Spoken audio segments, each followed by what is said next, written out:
ठीक है, वेक्टर है तो आपका आंसर बदलना नहीं चाहिए था। ठीक है, चलो करते हैं। तो देखो, पहले मैं आपकी तरफ से इसको घुमाऊंगा एंटी क्लॉकवाइज 90 डिग्री में। ठीक है, तो देखो आपकी तरफ से घुमाया तो 90 डिग्री से घुमा, सही बात है।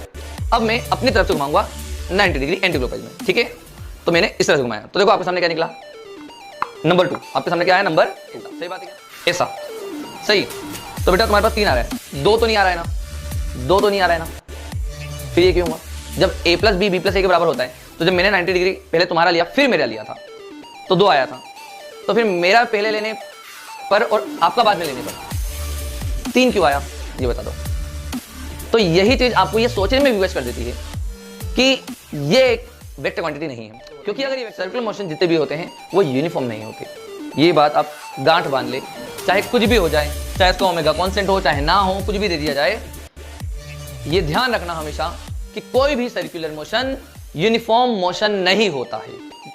आप बस जो पढ़ा रहा हूं पढ़ते रहो, है ना। मेडिकल हो, आईआईटी हो, ओलंपियाड हो, कोई सी भी एग्जाम हो, बेटा सारी एग्जाम के जितने भी बड़े हाई से हाई क्वेश्चन बन सकते हैं, आप टेंशन मत लो, सब आपसे बन जाएंगे। तो बस अब हम जो पढ़ने वाले हैं यहां से बहुत मजा आने वाला है, क्योंकि अब मैं जितने भी मैंने यहाँ पर टॉपिक लिखे थे अब वो सब डिफाइन करने वाला हूँ। और स्टार्टिंग की जो 3 चीजें अगर आपने बहुत अच्छे से समझ ली तो सर्कुलर मोशन असलियत में वही है। उतना अगर आपने ढंग से समझ लिया तो आपको सर्कुलर मोशन में बहुत अच्छी पकड़ हो जाएगी। तो आई होप आप लोगों को बात समझ में आ रही है और अब आप लोग ध्यान से फोकस होकर सुनोगे। हेलो दोस्तों, मेरा नाम है आशीष सोनी और आज हम शुरू करेंगे सर्कुलर मोशन का लेक्चर नंबर 1।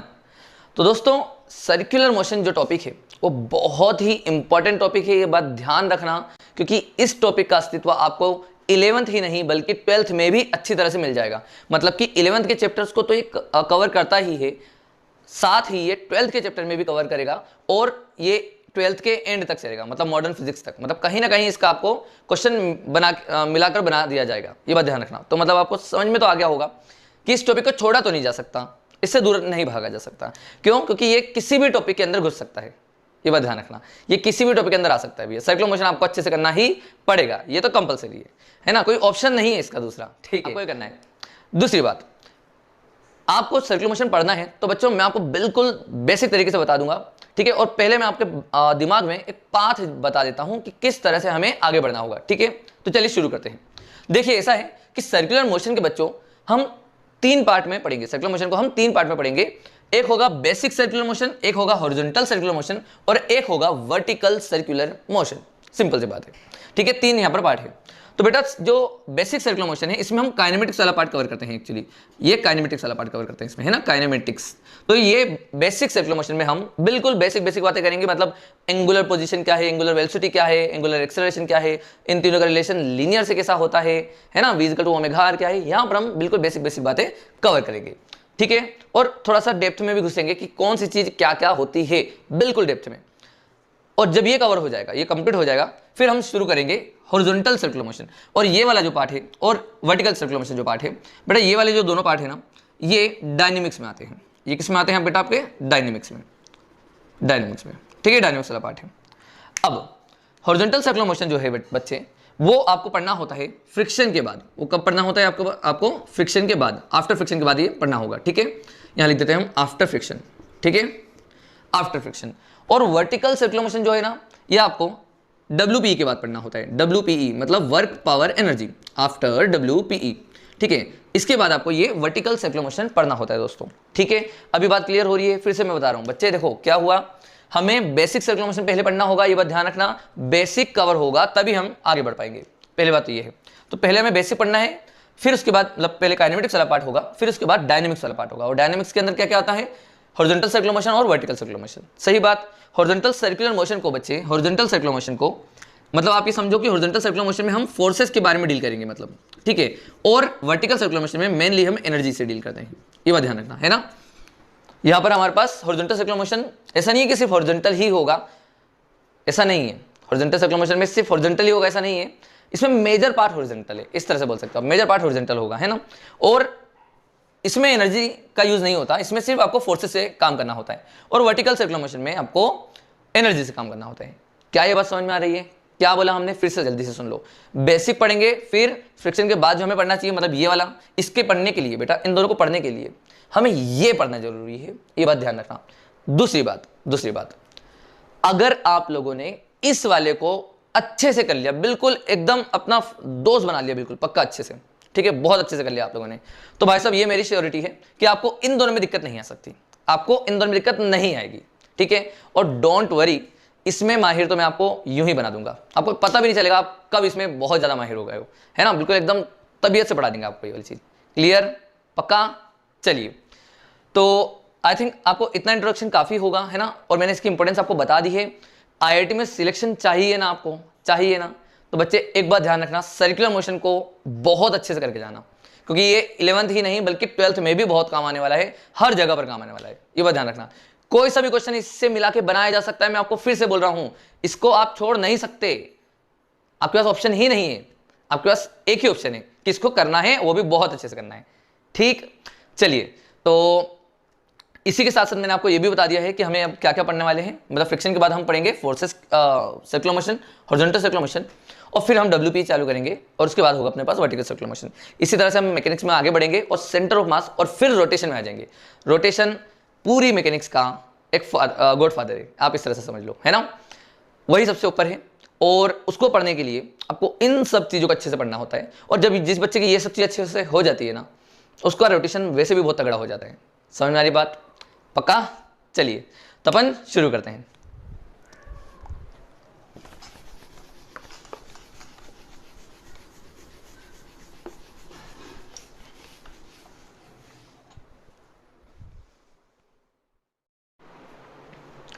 चलिए दोस्तों, तो अब हम शुरू करते हैं यहां पर काइनेमेटिक्स ऑफ सर्कुलर मोशन, ठीक है, मतलब सर्कुलर मोशन का काइनेमेटिक्स वाला पार्ट।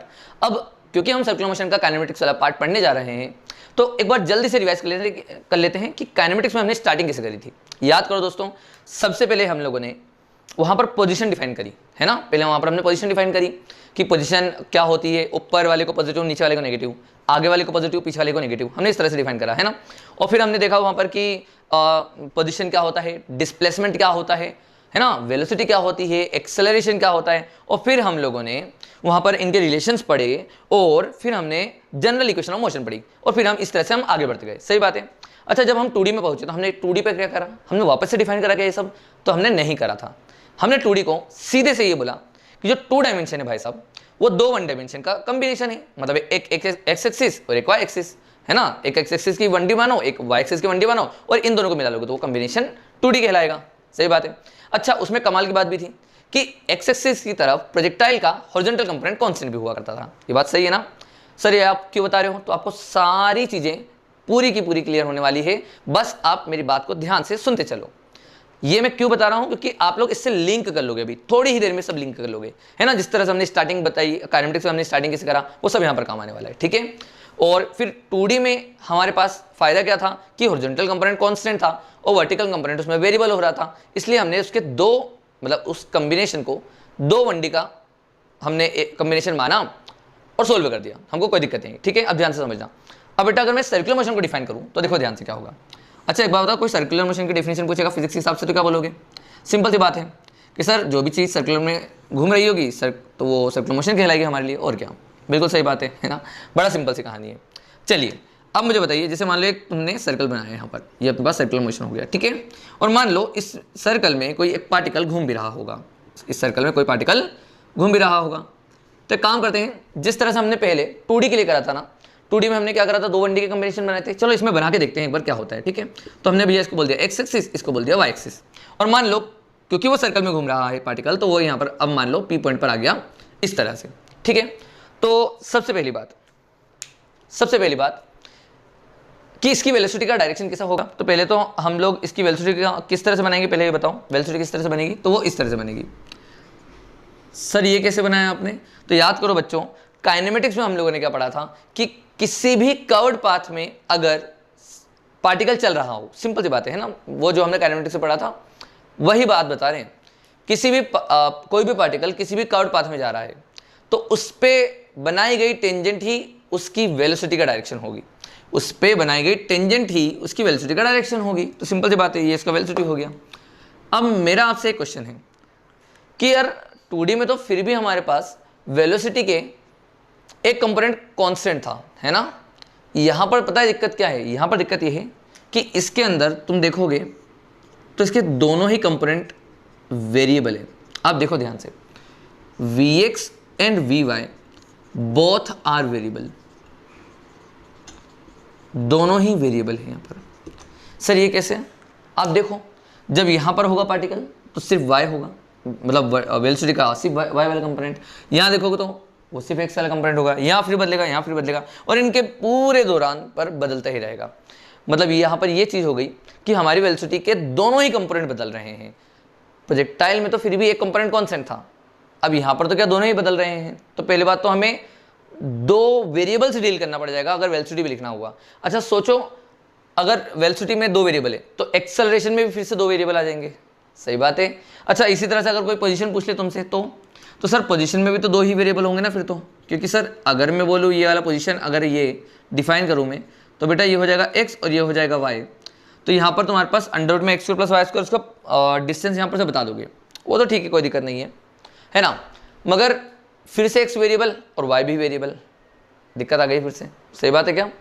तो यहाँ पर हमारे पास वेरिएबिलिटी ज़्यादा हो रही है, और इस वेरिएबिलिटी को घटाने के लिए हमें यहाँ पर फिर से चीज़ों को डिफाइन करना होगा, जिस तरह से हमने काइनेमेटिक्स में डिफाइन करा था। स्टार्टिंग में क्या करा था कि पोजीशन क्या होती है, डिस्प्लेसमेंट क्या होता है ना, ये सब आपको बताया था।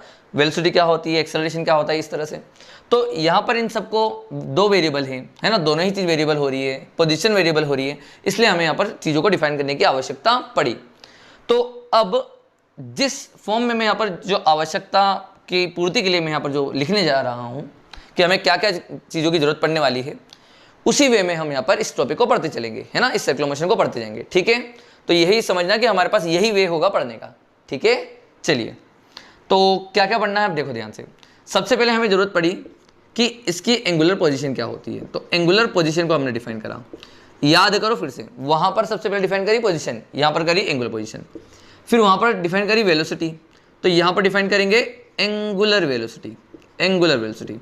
फिर वहाँ पर डिफाइन करा था वेलोसिटी के बाद एक्सेलरेशन, तो यहाँ पर हो जाएगा एंगुलर एक्सेलरेशन, है ना। अच्छा एंगुलर वेलोसिटी के पहले एक और चीज़ हमने डिफाइन करी थी, याद करो, हमने एंगुलर डिस्प्लेसमेंट को डिफाइन करा था, है ना, एंगुलर डिस्प्लेसमेंट को। तो यहाँ पर लिखो एंगुलर पोजीशन के बाद एंगुलर डिस्प्लेसमेंट, है ना। फिर आएगा एंगुलर वेलोसिटी, फिर आ जाएगा अपने पास एंगुलर एक्सेलरेशन। अरे बिल्कुल सिंपल सिंपल है यार कहानी, सिंपल सी समझे तो बात क्या है। जैसे वहाँ पर हमने क्या पढ़ा था, डिस्टेंस, डिस्प्लेसमेंट, वेलोसिटी, एक्सेलरेशन, तो वैसे ही तो हम यहाँ पर भी पढ़ रहे हैं। देखो यहाँ पर सब कुछ वैसे की वैसे ही चल रहा है ना। मैं आपको बता रहा हूँ बच्चे, अगर आपको सर्कुलर मोशन अच्छे से सीखना है ना, तो मेरी बात एक बात अब गौर से सुनना, आपका सर्कुलर मोशन पूरा क्लियर हो जाएगा, कहीं दिक्कत नहीं आएगी। बस अभी जो मैं बोलने वाला हूँ उसको अपने दिमाग में डाल के रखना, ठीक है।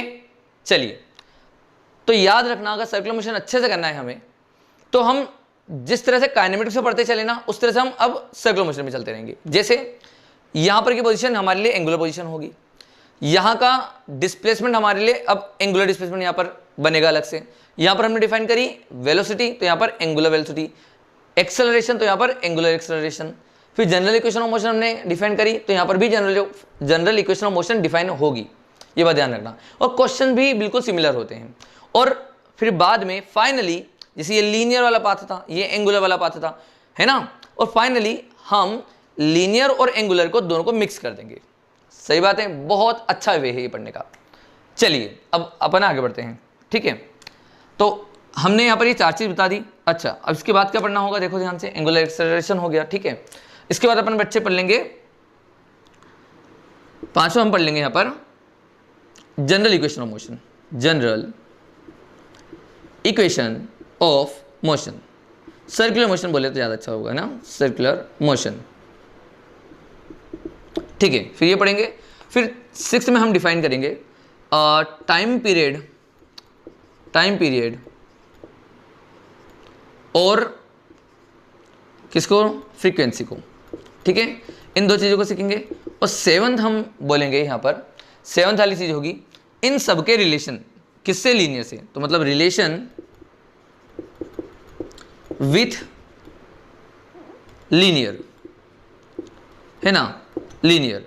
और लास्ट में हम एक चीज पढ़ेंगे, radius of curvature, radius of curvature. तो बच्चे देखो इसी वे में हमारे पास ये पूरा टॉपिक चलेगा और सर्कुलर मोशन इसी वे में खत्म होगा, ये बात ध्यान रखना है ना। हमें इसी वे में चलेंगे आगे और इसी वे में अपने पास सर्कुलर मोशन खत्म होगा, ठीक है। तो जल्दी से आप इसको लिख लो फटाफट और अब हम इसके आगे बढ़ते हैं, ठीक है। चलिए अब इसके थोड़ा सा आगे बढ़ा जाए। चलिए दोस्तों, तो अब हम जो पढ़ने वाले हैं यहाँ से बहुत मज़ा आने वाला है, क्योंकि अब मैं जितने भी मैंने यहाँ पर टॉपिक लिखे थे अब वो सब डिफाइन करने वाला हूँ। और स्टार्टिंग की जो 3 चीज़ें हैं अगर आपने बहुत अच्छे से समझ ली तो सर्कुलर मोशन असलियत में वही है। उतना अगर आपने ढंग से समझ लिया तो आपको सर्कुलर मोशन में बहुत अच्छी पकड़ हो जाएगी। तो आई होप आप लोगों को बात समझ में आ रही है और अब आप लोग ध्यान से फोकस होकर सुनोगे। दूसरी बात, अब मैं बेटा आपको जो भी यहाँ पर क्वेश्चन देने वाला हूँ तैयार रहना, जो भी क्वेश्चन दूँ कमेंट करने के लिए तैयार रहना कि आपका आंसर सही था या नहीं, और फिर ही आगे बढ़ना, ठीक है। चलिए तो अब यहाँ पर मजा आने वाला है, ठीक है। चलिए तो सबसे पहला जो टॉपिक था हमारे पास वो है एंगुलर पोजीशन का, है ना। Angular position. तो बच्चों बड़ा आसान, एंगुलर पोजीशन क्या होता है ध्यान से सुनो। जैसे ये एक मान लो सर्कल है ना, मान लो क्या है ही वो तो, है ना, ठीक है। हो सकता है ना इलिप्स जैसा दिख रहा हो तो कोई इसलिए। तो अब क्या है कहानी सुनो। जिस तरह से हम लोगों ने काइनेमेटिक्स में किसी भी जगह किसी भी पोजीशन को डिफाइन करने के लिए ओरिजिन डिफाइन करा था, तो यहाँ पर भी डिफाइन करने की जरूरत पड़ेगी, है ना, सही बात है।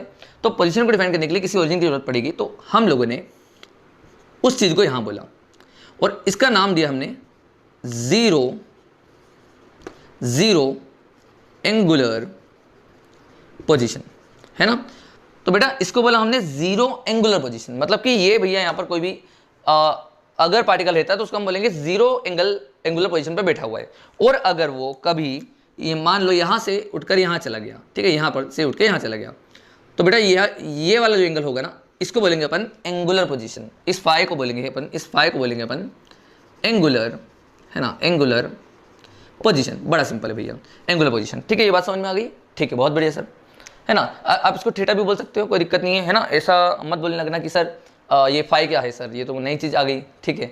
तो फाई एक एंगल ही है, थीटा है आप बोल सकते हो। तो हमने इसको फाई माना है और हम पूरे सर्कुलर मोशन में इसको फाई ही मान के चलेंगे, ठीक है। थीटा भी मानेंगे, कोई दिक्कत नहीं है, आपको जो लगे आप ले सकते हो, ठीक है। तो अभी हमने ले लिया फाई बोला है, तो ये फाई इज एंगुलर पोजीशन। और दूसरी बात, इस एंगुलर पोजीशन की बच्चे, इस एंगुलर पोजीशन की एसआई यूनिट जो होती है, एसआई यूनिट वो होती है रेडियन में, ये ध्यान रखना। इसकी जो एसआई यूनिट होगी वो होगी रेडियन में, ये बात आपको क्लियर है, ठीक। अब आगे सुनो। अब बात क्या है कि पोजीशन डिफाइन करते सर वो तो बहुत मजेदार है, बहुत अच्छा लगा सर। और अगर हमने इसकी पोजीशन डिफाइन कर दी एंगुलर पोजीशन, तो आप देखो कितना कमाल की बात है ना, कि पहले हम यहाँ पर जो कोऑर्डिनेट लिखा करते थे x, y, अब वो कितना इजीली लिख लिया जाएगा सिर्फ एक वेरिएबल से, वो भी फाई से। कैसे? अगर मान लो बेटा ये रेडियस r है, तो मुझे बताओ कि ये वाला जो कोऑर्डिनेट होगा वो होगा r cos phi r sin phi, है ना, क्योंकि इसका जो x कोऑर्डिनेट होगा ये वाला बेटा ये हो जाएगा r cos फाई और ये वाला हो जाएगा r sin फाई, है ना। तो आपको x और y कोऑर्डिनेट भी मिल गया, सही बात है कि नहीं। तो देखो एक वेरिएबल मैंने रखा सिर्फ मात्र फाई का, और आपको वहाँ पर दोनों ही चीज़ पता चल गई, तो ये हमारे लिए तो सक्सेसफुल रहा, सही बात है, ठीक है सर, बहुत बढ़िया सर, मज़ा आ गया सर, है ना।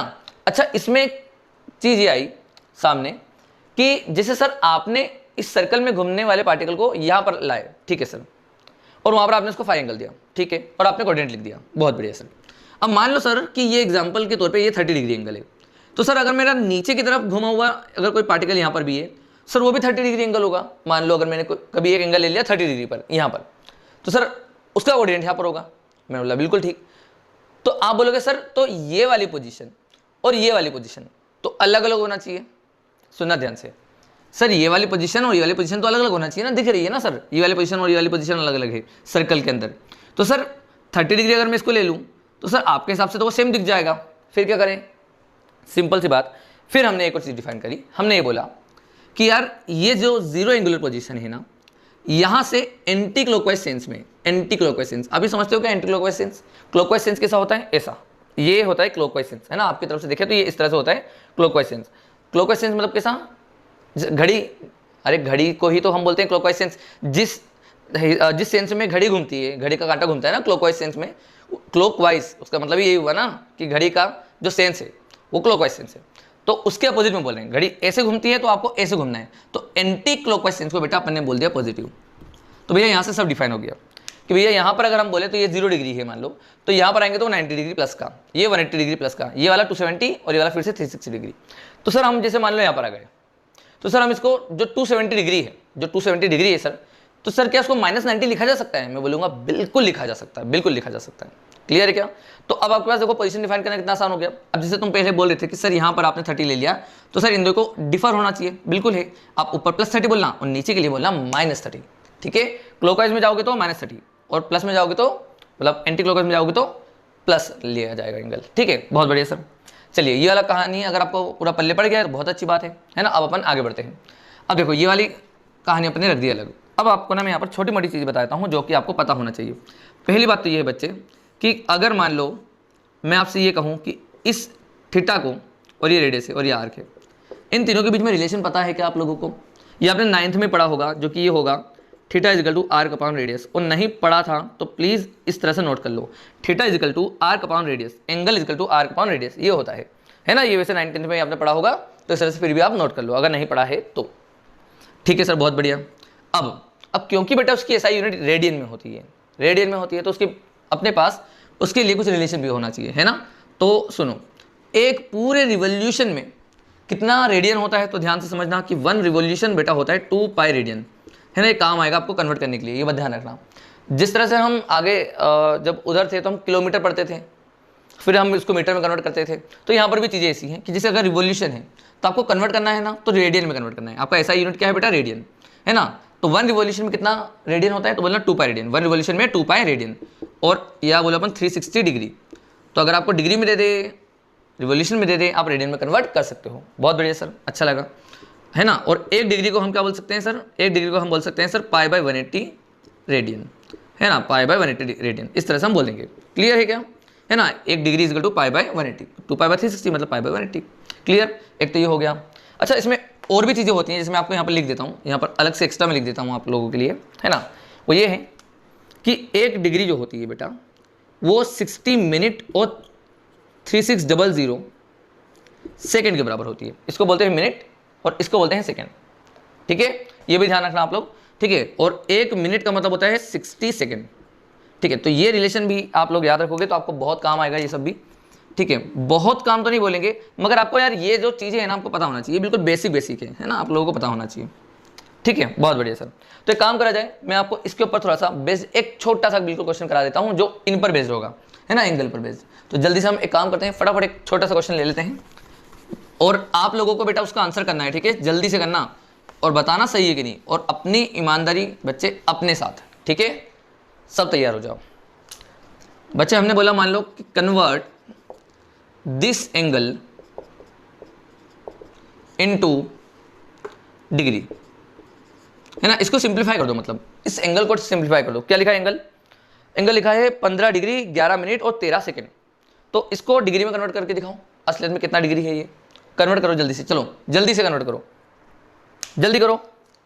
और अब इसका सॉल्यूशन देखना, ठीक है। अब इसका सॉल्यूशन देखना कैसे करेंगे सर? बड़ा सिंपल है सर, है ना सर। 1 डिग्री होता है 1 मिनट 60 मिनट और 3600 सेकेंड। बहुत बढ़िया सर, है ना। तो सर ये वाला जो चीज़ है इसको आप कैसे बोलोगे सर? 15 डिग्री प्लस 11 मिनट, तो बेटा 11 इंटू 1 मिनट बोल सकते हैं। तो 1 मिनट को क्या लिख सकते हैं सर? 1 डिग्री बाय 60, तो 1/60 डिग्री, इस तरह से लिखो। और इसी तरह से हम बोले कि 13 सेकेंड के लिए लिखे हम 13 इंटू 1/में 3600 सेकेंड को बेटा कन्वर्ट कर दिया अपने डिग्री में, तो इस तरह से आपके पास ये आ जाएगा आंसर। तो बेटा आपका जो इसका कन्वर्ट करके जो आंसर आएगा, वो आंसर क्या होगा बच्चे? तो आंसर है, इसको सोल्व कर लेना आप लोग कैलकुलेटर से। तो ये कुछ लगभग आई थिंक 15.219 के करीब होगा। आप एक बार फिर भी कैलकुलेट कर लेना, ठीक है। और आप अपना आंसर बता देना। और अगर आपका आंसर मतलब ये देखो, मुझे कंफर्म नहीं है ना कि आंसर ये आएगा कि नहीं, मगर हाँ अगर आपका आंसर सही है, ठीक है, तो आप बिल्कुल बताना कि हाँ सर मेरा आंसर सही था, या जो भी आपका आंसर हो आपको भैया उसमें कमेंट में लिखना है। और अगर आपका सही जाता है तो वो बहुत अच्छी बात है, बहुत अच्छी बात है। और नहीं है सही तो ये भी बताना कि हाँ सर अब हम सीख गए हैं, अब हमसे गलती नहीं होगी, ठीक है। चलिए, तो बेटा ये तो हुआ बिल्कुल बेसिक सी बात। अब जो मैं डिफाइन करने वाला हूं ना, एंगुलर डिस्प्लेसमेंट, ये बहुत ही खतरनाक चीज है और यही सबसे इंपॉर्टेंट है। इसी पर बेस्ड बेटा एक जेई में और ओलंपियाड में भी क्वेश्चन पूछे गए हैं। बहुत इंटरेस्टिंग है ये चीज, एंगुलर डिस्प्लेसमेंट, ठीक है। उसके लिए आप तैयार हो जाओ, क्योंकि इसके ऊपर मैं आपको बेस्ड एक ओलंपियाड और जेई का कॉन्सेप्ट सिखाने वाला हूँ, बहुत अच्छा है, समझ में आ जाएगा आप लोगों को। ठीक है, चलिए दोस्तों, तो अब हम बात कर लेते हैं एंगुलर डिस्प्लेसमेंट की। ठीक है, एंगुलर डिस्प्लेसमेंट की। तो दोस्तों हम लोगों ने काइनेमेटिक्स में लीनियर डिस्प्लेसमेंट किस तरह से डिफाइन करा था, याद करो। लीनियर डिस्प्लेसमेंट, तो हम लोगों ने क्या बोला था डिस्प्लेसमेंट की डेफिनेशन, एक तो ये बोली थी कि length of line joining from initial and final position. सही बात है ना, कि length of line joining from initial and final position. ठीक है सर, बहुत बढ़िया, एक तो ये थी। अच्छा, एक और हमने डिफाइन करी थी वेक्टर वाली डेफिनेशन, और हमने बोला था कि final position vector minus initial position vector, final position vector minus initial position vector, ये हमारे पास डिस्प्लेसमेंट होता है। सही बात है। तो अच्छा, यहाँ पर कैसे करेंगे फिर, अगर वहाँ पर हमने इस तरह से बोला था कि final position vector minus initial position vector, तो यहाँ पर कैसे करेंगे, तो सर यहाँ पर भी वैसे ही करना चाहिए कुछ, है ना। तो यहाँ पर सर हम डेल फाई बोलेंगे, है ना, इसी तरह से। तो del phi is equal to sir final position की जगह फाइनल एंगुलर पोजीशन, है ना। तो final angular position vector minus initial position vector, है ना सर, इस तरह से डिफाइन हो जाना चाहिए। तो दोस्तों यहाँ पर ना एक छोटा सा यहाँ पर दिक्कत आता है, वो ये है कि angular displacement is not a vector quantity, it is scalar quantity, यार ये ना, ये जो है एंगुलर डिस्प्लेसमेंट, ये वेक्टर क्वांटिटी नहीं है। तो तुम बोलोगे सर ऐसा क्यों, सर आपने तो बोला ना कि बिल्कुल सेम टू सेम वैसे ही चलता है सीन, तो सर वैसे भी यहाँ पर अभी अपने पोजीशन भी वैसे डिफाइन करी, तो सर आपने ये क्यों मना कर दिया कि एंगुलर डिस्प्लेसमेंट वैसे नहीं कर सकते हम, एंगुलर डिस्प्लेसमेंट में हम final position vector minus initial position vector क्यों नहीं लिख रहे, एक्चुअली आपने सर स्केलर लिख दिया, ऐसा क्यों। तो दोस्तों मैं इसको थोड़ा सा अच्छे से एक्सप्लेन कर देता हूँ मैं आप लोगों को, और अब ना ध्यान से सुनना, ठीक है, कि हमने इसको वेक्टर क्यों नहीं बोला। और एक पॉइंट है जो मैं आपको अभी बोलने वाला हूँ, अब सुनना वो पॉइंट क्या है, और उसके ऊपर ओलंपियाड तक में क्वेश्चन आ चुका है, बहुत प्यारा पॉइंट है, अपने दिमाग में फिट कर लो उसको अभी से। क्या है वो पॉइंट, तो लिखो कि angular displacement is not a vector quantity, angular displacement is not a vector quantity, but infinitely small angular displacement can be taken as a vector quantity. But infinitely small angular displacement can be taken as a vector quantity. मतलब sir आप क्या बोलना चाह रहे हो कि sir angular displacement sir vector नहीं है, मगर infinitely small angular displacement vector है, ये कैसे सर। तो मैं आपको एक काम करता हूँ, उसको थोड़ा सा समझाता हूँ, है ना। पहली बात तो ये समझाता हूँ कि ये वेक्टर क्यों नहीं है, ये स्केलर हमने क्यों ले लिया, ये वेक्टर क्यों नहीं ले रहे हैं हम, पहले तो आपको वो समझाते हैं, है ना। तो पहली बात दोस्तों एक बात बताओ कि कोई भी चीज़ अगर वेक्टर है तो उसको वेक्टर के लॉ फॉलो करना चाहिए, है ना। चलो मान लेते हैं तुम्हारे लिए कि ये एक वेक्टर क्वांटिटी है, चलो मान लेते हैं कि ये एक वेक्टर क्वांटिटी है, ठीक है। तो अगर ये वेक्टर क्वांटिटी है तो इसको वेक्टर के लॉ फॉलो करना चाहिए, बिल्कुल सही बात है। अच्छा, वेक्टर में जब अपन एक लॉ पढ़ते हैं कि a plus B is equal to B plus A, सीधी सीधी बात है ना। जैसे हम a प्लस बी लिख दें वेक्टर को, या b प्लस ए लिख दें, दोनों बात एक ही है, दोनों का रिजल्ट एक आएगा, डायरेक्शन एक आएगी, साफ बात है ना, है ना। जैसे 3ik प्लस 4jk लिखूँ, या मैं मतलब इस तरह से लिखूँ, जैसे कोई एक वेक्टर है ना, इस तरह से ए वेक्टर 3ik प्लस 4jk ऐसे लिखूँ, या मैं 4jk प्लस 3ik लिख दूँ। अरे भाई पोजीशन तो आगे पीछे कर सकते हैं ना, है ना, इस तरह से हम बोल रहे हैं। तो यार ऐसे आगे पीछे तो लिखा जा सकता है वेक्टर में, तो हम साफ साफ बोलते हैं वेक्टर की प्रॉपर्टी है कि a प्लस बी वेक्टर लिखो या b प्लस ए लिखो, बात एक ही है ना। तो चलो एक काम करते हैं, अब हम इसी को यहाँ पर समझते हैं, ठीक है। जैसे मान लो मैंने दोस्तों आपके सामने एक ब्लॉक लिया, सब केस में नंबरिंग करी हुई है, जैसे आप देख सकते हैं 1 2 3 एंड 4, इस तरह से आपके सामने नंबरिंग है, ठीक है। तो अगर ये एक वेक्टर क्वांटिटी है तो इसको वेक्टर के लॉ फॉलो करना चाहिए, मतलब a प्लस बी को b प्लस ए के बराबर होना चाहिए, सही बात है। चलो ठीक है, तो a वेक्टर में मान लेता हूं कि आपके लिए 90 डिग्री आपको भी घुमाना है, मुझे भी 90 डिग्री घुमाना है, आपको भी 90 डिग्री घुमाना है और मुझे भी 90 डिग्री घुमाना है, मगर दोनों ही अलग अलग सेंस में घुमाएंगे, ठीक है, कोई दिक्कत नहीं है, ठीक है। वेक्टर है तो आपका आंसर बदलना नहीं चाहिए था, ठीक है। चलो करते हैं। तो देखो पहले मैं आपकी तरफ से इसको घुमाऊंगा एंटी क्लॉकवाइज 90 डिग्री में, ठीक है। तो देखो आपकी तरफ से घुमाया तो 90 डिग्री ऐसे घुमा, सही बात है। अब मैं अपनी तरफ से घुमाऊंगा 90 डिग्री एंटी क्लॉकवाइज में, ठीक है। तो मैंने इस तरह से घुमाया, तो देखो आपके सामने क्या निकला, नंबर 2। आपके सामने क्या आया, नंबर 2। सही बात है क्या, नंबर 2 आपके सामने आया। फिर से देखो मैंने क्या करा, पहले आपकी तरफ से एंटी क्लॉकवाइज 90 डिग्री, फिर मेरी तरफ से एंटी क्लॉकवाइज, तो ये अपने पास आया 2। सही बात है। अब पहले मैंने क्या करा, आपकी तरफ से पहले करा और फिर मेरी तरफ से मैंने बोला, ठीक है। अब मैं पहले मेरी तरफ से करूंगा और फिर आपकी तरफ से करूंगा, है ना, रोटेशन। तो हमारा आंसर बदलना नहीं चाहिए, वापस से 2 दिख जाना चाहिए, है ना। चलो करके देखते हैं। पहले मेरी तरफ से, ठीक है, एंटी क्लॉकवाइज 90 डिग्री, ये ले लिया मैंने, राइट। अब तुम्हारी तरफ से एंटी क्लॉकवाइज 90 डिग्री ले ले, यहां से ले ले, ऐसे ही होगा ना तुम्हारी तरफ से, ऐसे करके एंटी क्लॉकवाइज ले लो सर, तो ये लो। तो जो तुम्हारे पास पहले 2 आया था ना दोस्तों, वो अब तुम्हारे पास 4 आ रहा है। फिर से देखो, पहले तुम्हारी तरफ से 90 ऐसा और फिर मेरी तरफ से 90, है ना। पहले तुम्हारी तरफ से 90 कैसे हो रहा है, एंटी क्लॉकवाइज इस तरफ में, तो ये 90, फिर मेरी तरफ से 90, तो मेरे पास तुम्हारे पास आया 2, ठीक है। और अब मैं अगर मेरी तरफ से पहले 90 लेता हूँ, ठीक है, यहाँ से, तो मैंने लिया पहले 90, ठीक, फिर तुम्हारी तरफ से 90 लेना है, तो कैसे लें तुम्हारे, अच्छा तुम्हारी तरफ से 90 क्या आएगा, एक सेकंड, तुम्हारी तरफ से 90 आएगा सर ऐसा, ऐसा, सही। तो बेटा तुम्हारे पास 3 आ रहा है, 2 तो नहीं आ रहा है ना, 2 तो नहीं आ रहा है ना। फिर ये क्यों हुआ, जब a plus B B plus A के बराबर होता है, तो जब मैंने 90 डिग्री पहले तुम्हारा लिया फिर मेरा लिया था, तो 2 आया था, तो फिर मेरा पहले लेने पर और आपका बाद में लेने पर 3 क्यों आया, ये बता दो। तो यही चीज आपको ये सोचने में विवश कर देती है कि ये एक वेक्टर क्वांटिटी नहीं है, क्योंकि अगर ये वेक्टर होती तो ओरिएंटेशन हमारा आगे पीछे मतलब हम करते तो हमारा आंसर भी सेम आना चाहिए था, मगर हमारा आंसर नहीं आया। अब ये बात समझ में आ गई होगी आपको कि एंगुलर डिस्प्लेसमेंट वेक्टर क्वांटिटी नहीं है, क्योंकि उसने वेक्टर के लॉ को फॉलो नहीं करा, ठीक है। अच्छा, infinitely small angular displacement sir आपने क्यों बोले थे वेक्टर क्वांटिटी, तो देखो मैं आपको बता देता हूँ। जैसे मान लो ये मैंने आपके सामने इस तरह रखा है 3, ठीक है। अच्छा, मैं ना इसको पहले अपनी तरफ से या आपकी तरफ से इसको 90 डिग्री घुमा रहा हूँ। देखो ये मैंने हल्का सा घुमाया, हल्का सा घुमाऊँ, है ना, हल्का सा ये घुमाया, मैंने घुमाया, सच में घुमाया, ठीक है, मजाक नहीं कर रहा मैं, है ना। ये देखो मैंने इतना सा हल्का सा घुमा दिया, स्मॉल एकदम, ये मैंने हल्का सा घुमाया, फिर मैं अपनी तरफ से घुमा रहा हूँ, ठीक है, मैंने हल्का सा अपनी तरफ से इधर घुमाया, ठीक है। तो आपके पास देखो इधर वाला शाइन वाला पार्ट आ गया होगा हल्का सा इस तरफ, ठीक है, इस तरह से आया। देखो ये फिर से मैं कर रहा हूँ, ऐसा फिर ऐसा, ठीक, इस तरह से आया आपके पास, है ना।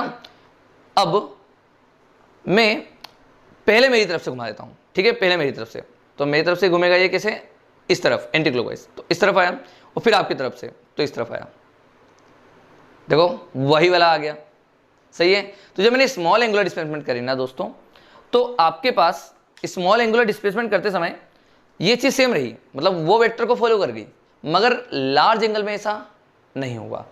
तो मतलब साफ बात है कि ये जो चीज़ है ये एक वेक्टर क्वांटिटी नहीं है। तो पहली बात आप इसमें एक स्टेटमेंट लिखो सब लोग, कि आप जो आपके स्क्रीन पे आपको स्टेटमेंट दिख रहा है ना, आप उसको जल्दी से नोट करो। क्या नोट करोगे कि angular displacement is not a vector quantity but infinitely small angular displacement can be taken as a vector quantity. मतलब डेल फाई इज स्केलर, मगर डेल फाई टेंडिंग टू 0, है ना, या हम उसको बोले डी फाई, है ना, आपको सबको पता होगा, काइनेमेटिक्स में पढ़े हैं, डेल फाई टेंडिंग टू 0 मतलब इनफाइनाइटली स्मॉल को मतलब हम लिख सकते हैं डी फाई। तो d phi can be taken as a vector quantity, can be taken as a vector quantity. बढ़िया, मजा आ रहा है, समझ में आ रहा है, सच सच बताओ अब क्लियर है कि नहीं। कि देखो भैया, हम एंगुलर डिस्प्लेसमेंट को कभी भी वेक्टर क्वांटिटी नहीं लेंगे, मगर स्मॉल एंगुलर डिस्प्लेसमेंट को can be taken as a vector quantity, ये बात ध्यान रखना, ठीक है। अच्छा सर, फिर अगर ये वेक्टर क्वांटिटी है तो इसका डायरेक्शन क्या होगा, तो भैया इसका डायरेक्शन के लिए लिखो, है ना, फॉर डायरेक्शन देखो, direction can be determine by right hand thumb rule. ये मुझे बताने की जरूरत नहीं है, आप लोगों को 10th में ही पता चल गया था, है ना। राइट हैंड थंब रूल कैसे करते थे sir, right hand thumb rule, तो जैसे क्लॉकवाइज घुमाओगे तो जो थंब का डायरेक्शन होगा वो अपने पास डायरेक्शन होता है। अच्छा, एंगुलर डिस्प्लेसमेंट की खास बात यही है कि जिस प्लेन में वो डिस्प्लेसमेंट करेगा उस प्लेन में नहीं होता उसका डायरेक्शन। एक्चुअली एंगुलर डिस्प्लेसमेंट का डायरेक्शन प्लेन के परपेंडिकुलर ही होता है। तो पहली बात ध्यान से यहाँ पर लिख देना क्या, कि डायरेक्शन ऑलवेज किसकी डायरेक्शन, एंगुलर डिस्प्लेसमेंट की। तो direction always perpendicular to the plane of motion. Plane of motion, पहले तो ये आप ये ध्यान रखना है ना कि जो डायरेक्शन होगा ना बेटा एंगुलर डिस्प्लेसमेंट का, वो प्लेन ऑफ मोशन के परपेंडिकुलर होगा। और वो कैसे होगा, तो मतलब राइट हैंड थंब रूल से निकालेंगे। और वो किस तरह से निकालेंगे बच्चे, तो देखो ध्यान से, अगर वो क्लॉकवाइज सेंस में हुआ तो आप लोग उसको इस तरह से डिफाइन करना। किस तरह से, ध्यान से समझो बेटा। जिस कैसे करना है, राइट हैंड थंब रूल कैसा होता है, जैसे मान लो वो अगर इस तरह से घुमा, मान लो इस तरह से घुमा है ना, इधर से इधर डिस्प्लेसमेंट करा उसने, यहाँ से यहाँ पर आया, मान लो यहाँ से यहाँ पर है ना, ए से बी पर आया है, ठीक है। तो वो कैसे घुमा बेटा, क्लॉकवाइज सेंस में घुमा। तो क्लॉकवाइज सेंस में घुमा तो आपका थंब आपका डायरेक्शन देगा, तो वो अंदर हुआ into the plane, into the page. तो इनटू द पेज को बेटा अपन बनाते हैं क्रॉस से, इस तरह से क्रॉस से बनाएंगे। तो क्लॉकवाइज का मतलब होगा क्रॉस, ठीक है, और एंटी क्लॉकवाइज का मतलब होगा डॉट, ठीक है। एंटी क्लॉकवाइज का मतलब होगा डॉट, इस तरह से आप समझो, है ना। इसका मतलब क्या होता है बच्चे, इसका मतलब होता है सर इनटू द पेज। क्या होता है इसका मतलब, इनटू द पेज। आप लोग पेज में लिख रहे हो, हम बोर्ड में लिख रहे हैं, तो हम बोर्ड लिख सकते हैं वैसे, मगर ठीक है आप लोगों को लिखना है तो आप पेज में लिखना कि इनटू द पेज, और यहाँ पर होगा आउट ऑफ पेज, है ना, आउट ऑफ पेज, ठीक है। तो ये बात आपको ध्यान रखनी होगी, ठीक है क्या। जैसे अगर मुझे डिफाइन भी करना हो, तो अगर मैं इसके लिए अगर आंसर बताऊँ ना कि ए से बी में जब ये घूमा डिस्प्लेसमेंट करा, तो इसका सर आंसर क्या होगा, डिस्प्लेसमेंट का डायरेक्शन क्या होगा, तो मैं बोलूँगा बेटा ए से बी अंदर की तरफ, और अंदर की तरफ एक्सिस कौन सी है, तो बोलना माइनस के कैप, अंदर माइनस के कैप है, आई कैप, जे कैप और प्लस के कैप, है ना, तो अंदर हो गई माइनस के कैप। तो इस तरह से आपका होगा। अच्छा, इसमें बहुत मज़ेदार हुआ, क्या हुआ कि जिस प्लेन में मोशन चल रहा है ना, डायरेक्शन उसमें है ही नहीं। एंगुलर डिस्प्लेसमेंट का डायरेक्शन प्लेन के परपेंडिकुलर होता है। तो ध्यान रखना कि अगर आपको दे दिया है कि angular displacement in the direction of I cap के डायरेक्शन में, तो आप समझ जाओगे कि वाईजेड प्लेन में उसका मोशन चल रहा होगा, ठीक है। इस तरह से आपको समझना है। और वाईजेड प्लेन में चल रहा होगा और वो किस तरह से घूम रहा होगा वो भी आपको पता चल जाएगा उससे। जैसे अगर आपको बोल दिया, मान लो I cap is the direction of angular displacement, तो आप क्या समझ जाओगे कि वो घूमा इस तरह से होगा, तभी तो उसका थंब इधर होगा।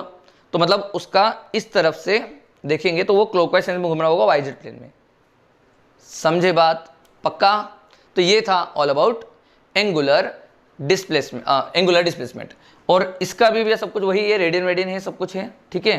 तो जल्दी से बेटा इसको आप नोट डाउन कर लो। और जो मैंने पॉइंट लिखवाया है कि इन्फाइनेटली स्मॉल, मतलब ये तो बहुत इंपॉर्टेंट है, ये ध्यान रखना कि ये तो JEE है ना, और ओलंपियाड में पूछा जा चुका है, ठीक है। इसके ऊपर मतलब ऐसे क्वेश्चन आ चुके हैं, ठीक है। बहुत स्टेटमेंट में बहुत बारीक चीज़ आपसे पूछी जाएगी, मगर आपको पता होना चाहिए, बहुत अच्छी चीज़ है ये, ठीक है। तो आई होप आपको समझ में आया है, और जल्दी से आप उतारो। और अब अपन इसको देख लेते हैं एंगुलर वेलोसिटी को, ठीक है। चलिए दोस्तों, तो अब बात कर लेते हैं हम एंगुलर वेलोसिटी के बारे में, है ना।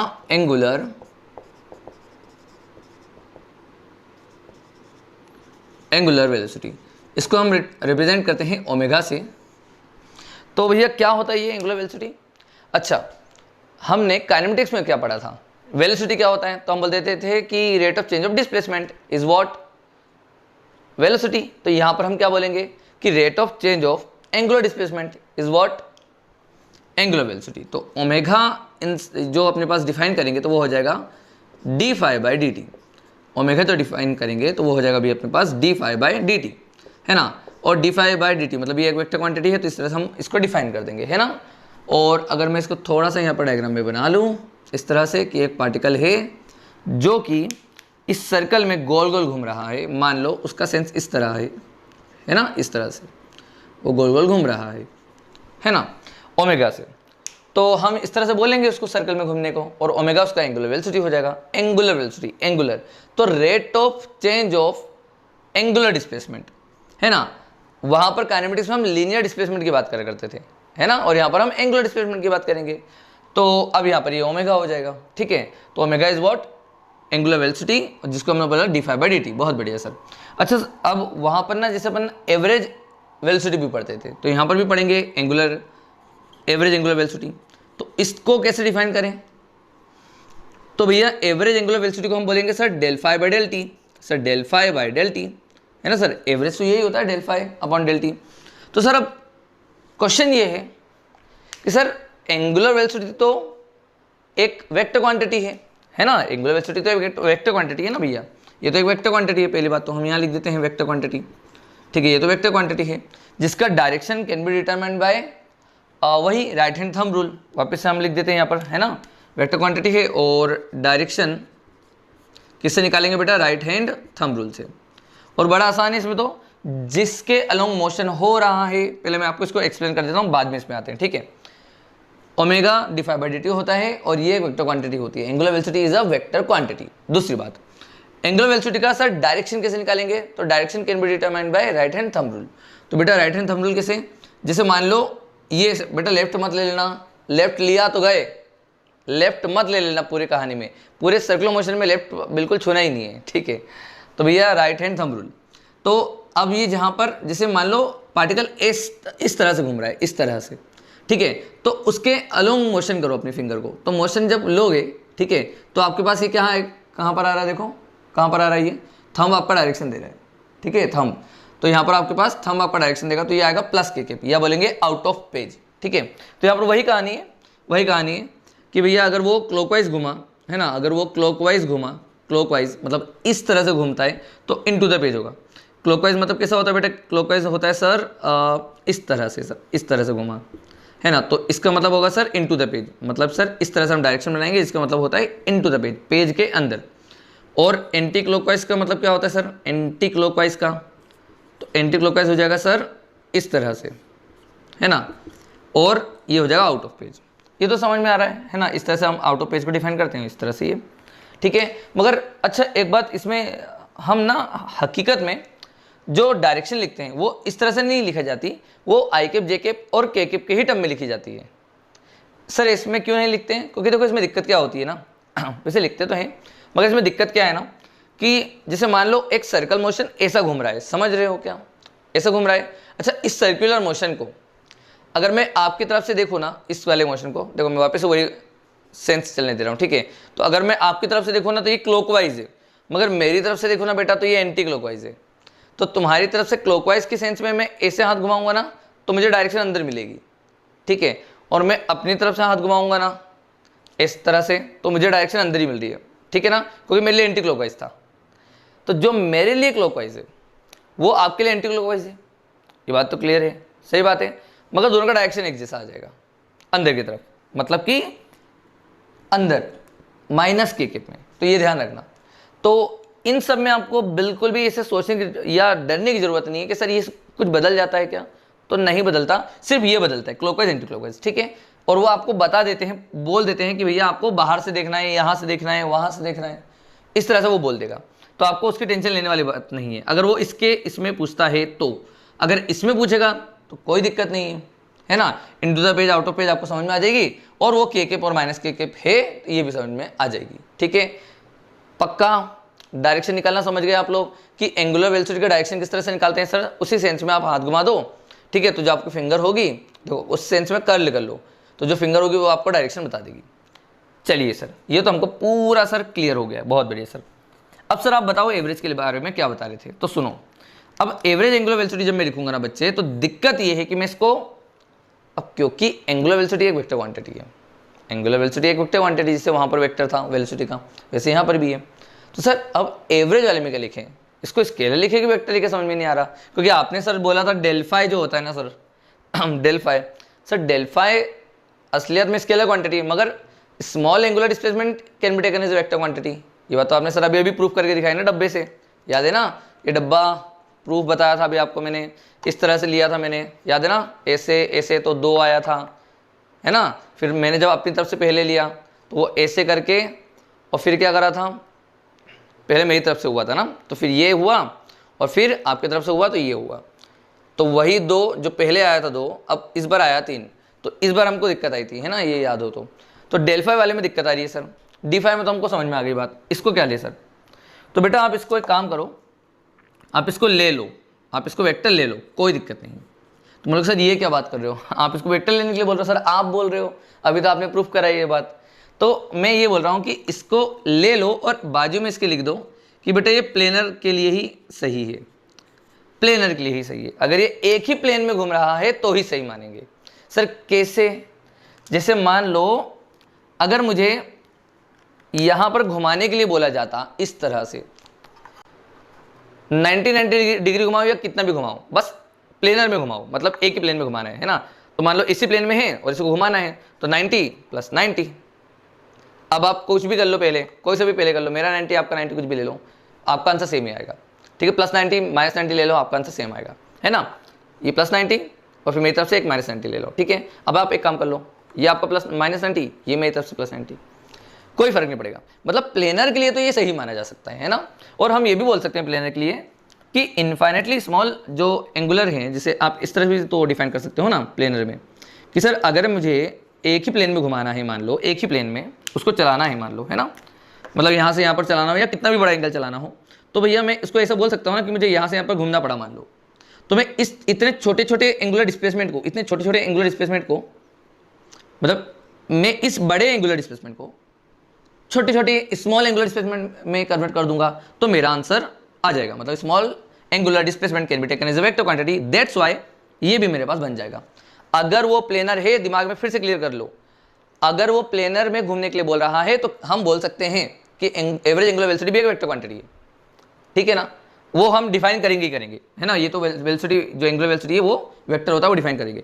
मगर दोस्तों अगर वो प्लेनर नहीं होता तो भी आप फिर इस तरह से डिफाइन नहीं कर पाओगे यार। पर मैं आपको एक बात बता दूं, मेरी तरफ से आईआईटी में भी आज तक ऐसा क्वेश्चन नहीं आया है कि उन्होंने प्लेन बदल के दिया हो, आज तक नहीं आया है, ना ही किसी एग्जाम में आया है। मगर कभी कल को आ जाए तो आपको सब कुछ क्लियर है, पक्का है ना। प्लेन बदल दिया तो आपको क्लियर है कि भैया हम प्लेन बदल दे तो आप समझ जाना ही गलत हो जाएगा, प्लेन बदले तो समझ जाना ही गलत है। अच्छा कहीं पर मान लो ये आया कि ये ट्रू है क्या, हमेशा ट्रू है क्या, तो बोलना कभी नहीं, ये सिर्फ प्लेनर में ट्रू है, अदरवाइज एवरेज वाला ट्रू नहीं है, क्योंकि उसमें डेल्फाई आता है और डेल्फाई वेक्टर नहीं होगा। क्लियर हो गया आपको, सब क्लियर एकदम? बताओ सारे फंडे क्लियर? मजा आ रहा है आप लोगों को पढ़ने में? कितना स्मूथली पढ़ रहे हैं ना पर, देखो कितना मजा आया। देखो हम लोगों ने क्या क्या स्टार्टिंग से पढ़ा, हमने सब पहले पोजीशन डिफाइन करी, फिर हमने एंगुलर डिस्प्लेसमेंट पढ़ा, फिर एंगुलर डिस्प्लेसमेंट में हमको क्या दिक्कत आई सर कि जो सर हमने डेल्फाई लिया है वो एक स्केलर क्वांटिटी निकली, फिर हमने उसके प्रूफ भी देखा अभी है ना। फिर हमने उसको डिफाई में बताया कि वो डिफाई वाला एक वेक्टर क्वांटिटी बन सकता है ना, हमने वो दिखाया।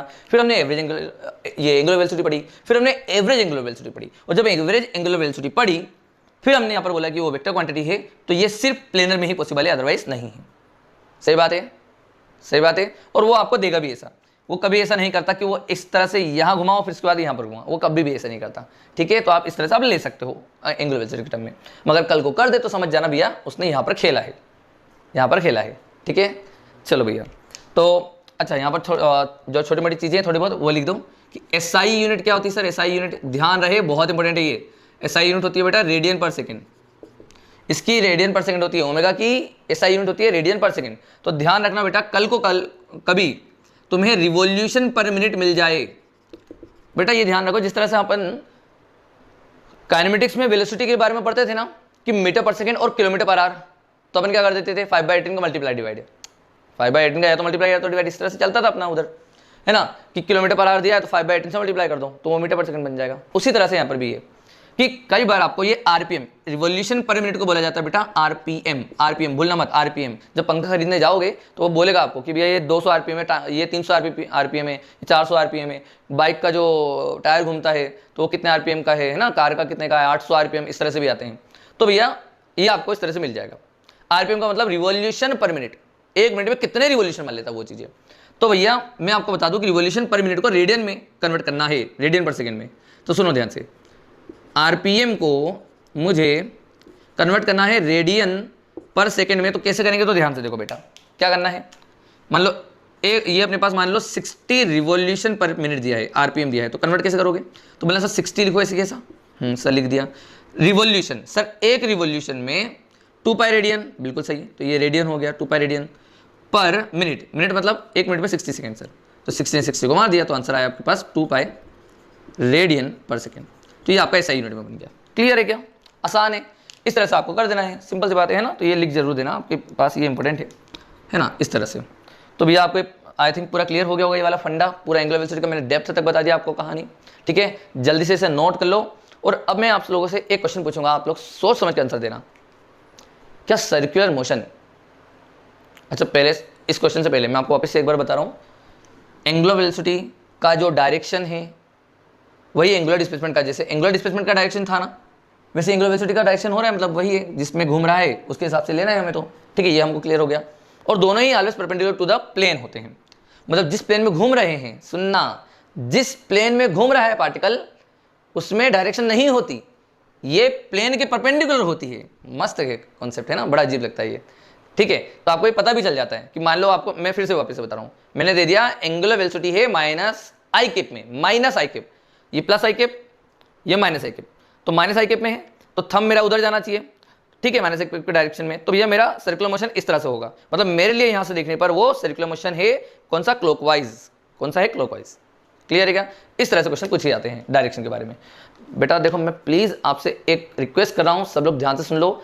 आपको सर्कुलर मोशन पढ़ने के लिए वेक्टर आना कंपलसरी है, मतलब बहुत कंपलसरी है। वेक्टर आपको नहीं आएगा तो मतलब आप नहीं कर पाओगे यार। वेक्टर की मतलब आपको जान पहचान बहुत अच्छे से जरूरी होगा। ठीक है, आपकी पकड़ होना चाहिए वेक्टर में। ठीक है, तो आपको ये सारी कहानी बहुत अच्छे से लगने लगेगी। खैर ठीक है, तो बेटा अभी मैं तुम लोगों से क्वेश्चन पूछ रहा था, मैं पूछ लेता हूं आप लोगों से क्वेश्चन। क्वेश्चन ये है, देखो आप लोगों ने काइनेमेटिक्स से पढ़ा है यूनिफॉर्म मोशन। यूनिफॉर्म मोशन का मतलब होता है कांस्टेंट वेलोसिटी, सही बात है ना? सर बहुत बढ़िया, सही सर।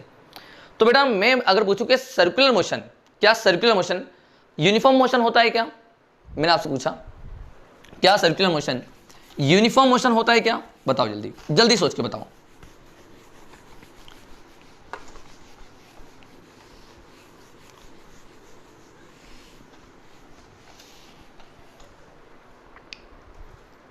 देखो तो यार यूनिफॉर्म मोशन सर्कुलर मोशन नहीं होता, ये बात ध्यान रखना है ना।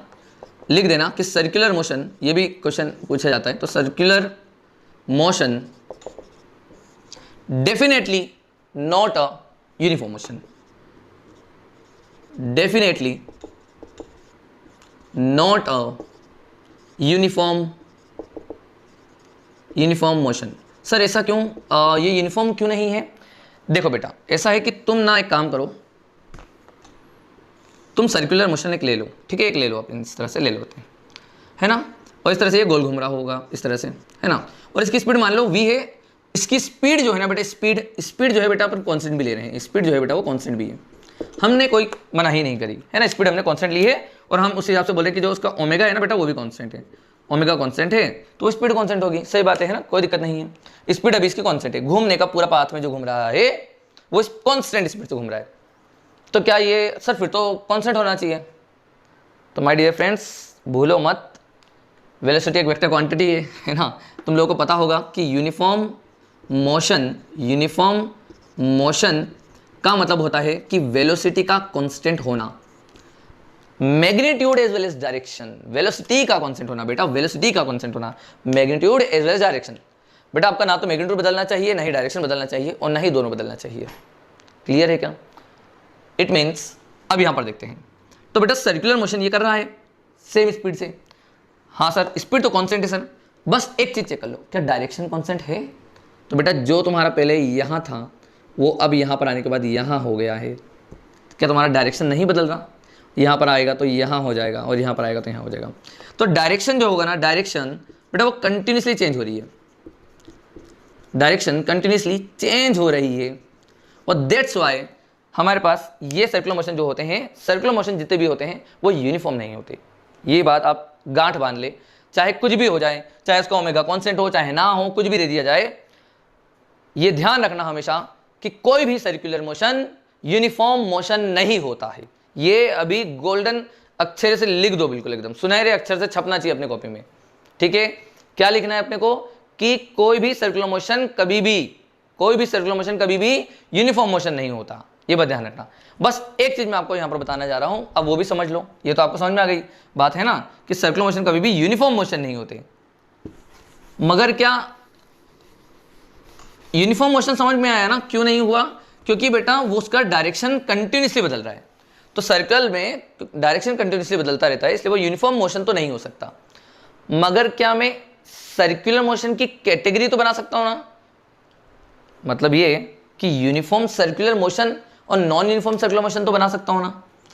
जैसे सर्कुलर मोशन के तो टाइप दे सकता हूं ना बेटा, सर्कुलर मोशन के। जैसे अभी हमने बोला भाई, ये मैंने मानी बात कि सर्कुलर मोशन यूनिफॉर्म मोशन नहीं है, बिल्कुल सही। मगर सर्कुलर मोशन की दो कैटेगरी तो बना सकता हूं कि यूनिफॉर्म सर्कुलर मोशन और नॉन यूनिफॉर्म सर्कुलर मोशन।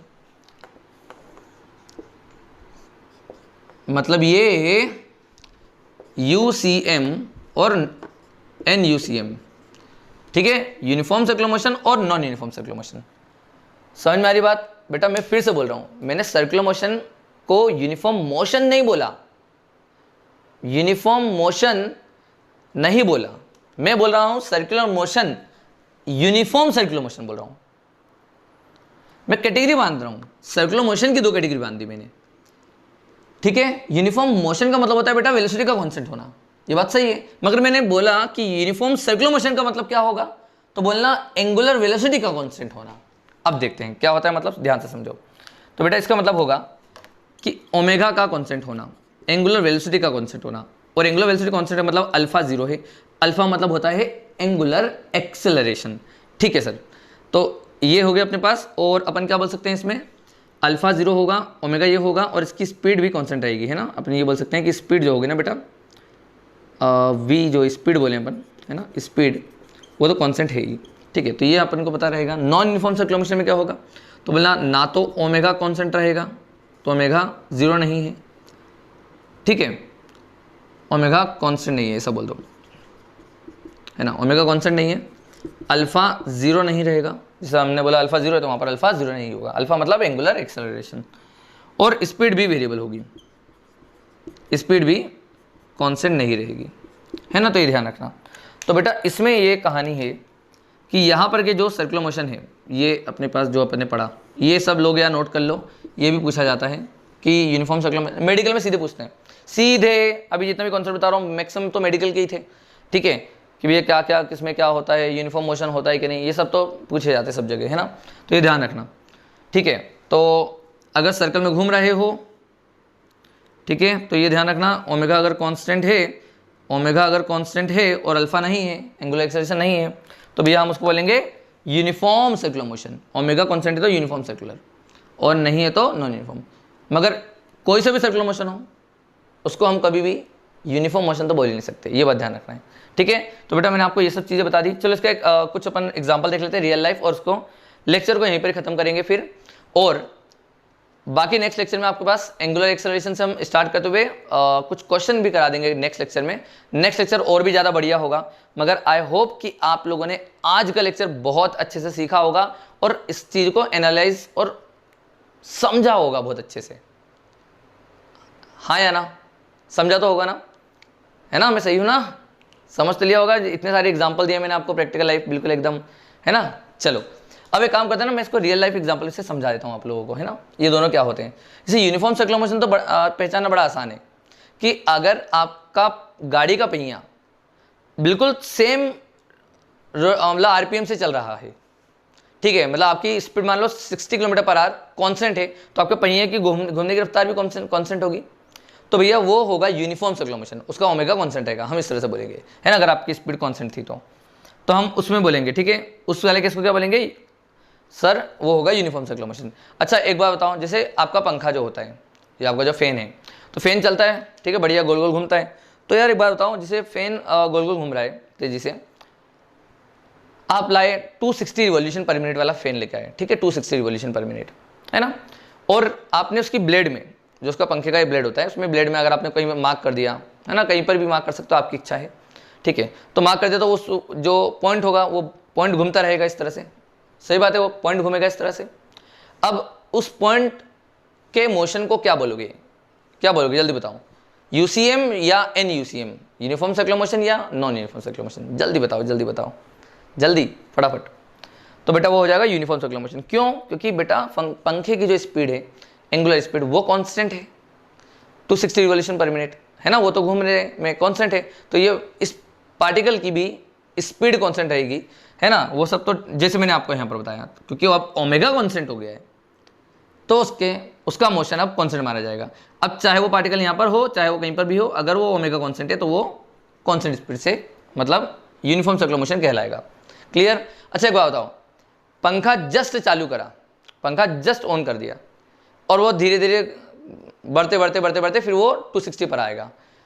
जब वो बढ़ते बढ़ते आ रहा है तब वो कौन सा मोशन है, क्या वो यूनिफॉर्म है? तो बोलेंगे नहीं सर, वो तो स्पीड बढ़ रही है ना, इसलिए वो यूनिफॉर्म नहीं हो सकता, है ना। उसमें एंगुलर एक्सेलरेशन भी है तभी उसको घुमा रहा है ना सर।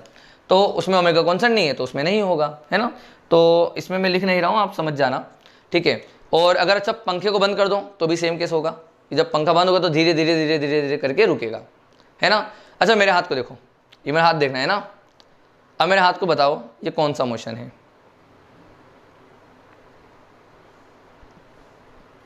कौन सा मोशन है, जल्दी बताओ कौन सा ये? तो ये नॉन यूनिफॉर्म सर्कुलर मोशन। पहले धीमे था, सही बात है, रिवाइंड करके भी देख सकते हो, पहले धीमे था फिर वो तेज हुआ और तेज हुआ और तेज हुआ और तेज हुआ और ऐसे इसकी स्पीड बढ़ती जा रही है ना। ओमेगा इसका बढ़ रहा है ना, तो उसकी स्पीड बढ़ रही है, तो मतलब कि नॉन यूनिफॉर्म सर्कुलर मोशन।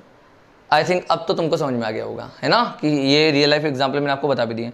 अच्छा एक पेंडुलम का केस भी लिया जाता है, फेमस है पेंडुलम का केस, है ना। हॉरिजॉन्टल सर्कुलर मोशन में तो बहुत आपको पागल करेगा ये वाला केस, ठीक है।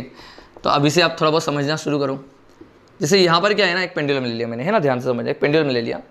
अच्छा पेंडुलम को जब मैंने गिराया तो ये कुछ ऐसे गिरा, हाँ सर बहुत बढ़िया सर, ऐसे गिरा सर, पर ये सर्कुलर मोशन थोड़ा नहीं करेगा, ये सर ऐसे करके जाएगा वापस आ जाएगा, सर्कुलर मोशन का करेगा। तो मैंने बोला ठीक है सर्कुलर मोशन नहीं कर रहा, बस क्या सर्कुलर की आर्क तो कवर कर रहा है ना, एक तरह से सर्कल की आर्क ही तो है, सर्कल की आर्क ही है ना। तो बताओ अगर ये सर्कल की आर्क है तो ये क्या यूनिफॉर्म है या नॉन यूनिफॉर्म है? देखो मैं मान रहा हूँ कि ये, जैसे आप देख लो कि मैं यहाँ से यहाँ तक का ऑब्जर्व करूँ तो क्या इतने को मैं सर्कुलर नहीं बोलूँगा? क्या बोलूँगा, जाहिर सी बात है। वैसे मैंने यहाँ पर बोला कि बताओ यहाँ से यहाँ तक जा रहा है ना, तो बताओ इस मोशन को मैं क्या बोलूँगा? अगर मैंने यहाँ से पेंडुलम को छोड़ दिया तो ये ऐसे करे तो यहाँ जाएगा, वापस यहाँ पर आएगा, फिर जाएगा, फिर जाएगा, फिर आएगा। तुमको पता है ना इसका टाइम पीरियड भी कॉन्स्टेंट होता है, सही बात है, आपने कभी एक्सपेरिमेंट करा हो तो क्या होगा ये, यूनिफॉर्म सर्कुलर मोशन या नॉन यूनिफॉर्म सर्कुलर मोशन?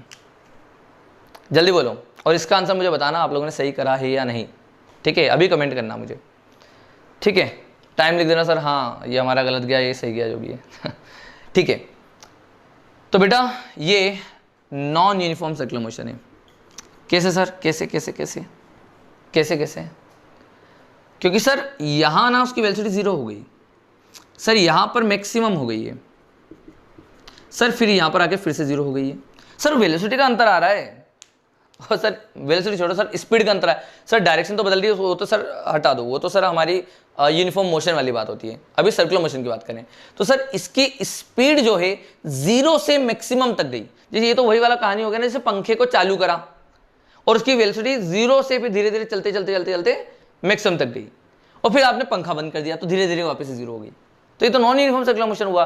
अरे यहाँ पर भी हुआ, यहाँ पर भी हुआ, दोनों तरफ नॉन यूनिफॉर्म सर्कुलर मोशन है, तो यहाँ पर ये हो जाएगा नॉन यूनिफॉर्म सर्कुलर मोशन। इस तरह से आपको रियल लाइफ एग्जांपल मिल जाएंगे देखने के लिए, ठीक है। अगर आपने यहाँ पर चक्री को, एक चरखा आता है उसको आपने गोल घुमाया कस की और आपने छोड़ दिया, फिर धीरे धीरे धीरे करके वो रुकने लगेगा, तो वो भी नॉन यूनिफॉर्म सर्कुलर मोशन है। आई होप आप सबको इतना जितना भी मैंने पढ़ाया है सब कुछ समझ में आ गया होगा, इन दोनों में अंतर भी पता चल गया होगा, ठीक है। जो मैंने यहाँ पर स्टेटमेंट लिखवाए हैं वो सब भी आपको पता चले हैं, तो बहुत अच्छी बात है, आपको सब कुछ आ चुका है। तो नेक्स्ट लेक्चर में मैं आपको एंगुलर एक्सेलरेशन और equations of motion, equation of motion और टाइम पीरियड, फ्रीक्वेंसी, इन सब को पढ़ा के इन पर क्वेश्चन भी करा दूंगा और बढ़िया तरीके से इसको रिलेट भी कर दूंगा कि लीनियर से किस तरह से इसका रिलेशन होता है, ठीक है। नेक्स्ट लेक्चर बच्चों बहुत इंपॉर्टेंट होने वाला है, सब लोग तैयार रहना। नेक्स्ट लेक्चर आपको बहुत अच्छे से हो गया और आज का लेक्चर हो गया, मतलब आपको अब सर्कुलर मोशन में कहीं भी दिक्कत नहीं आने वाली।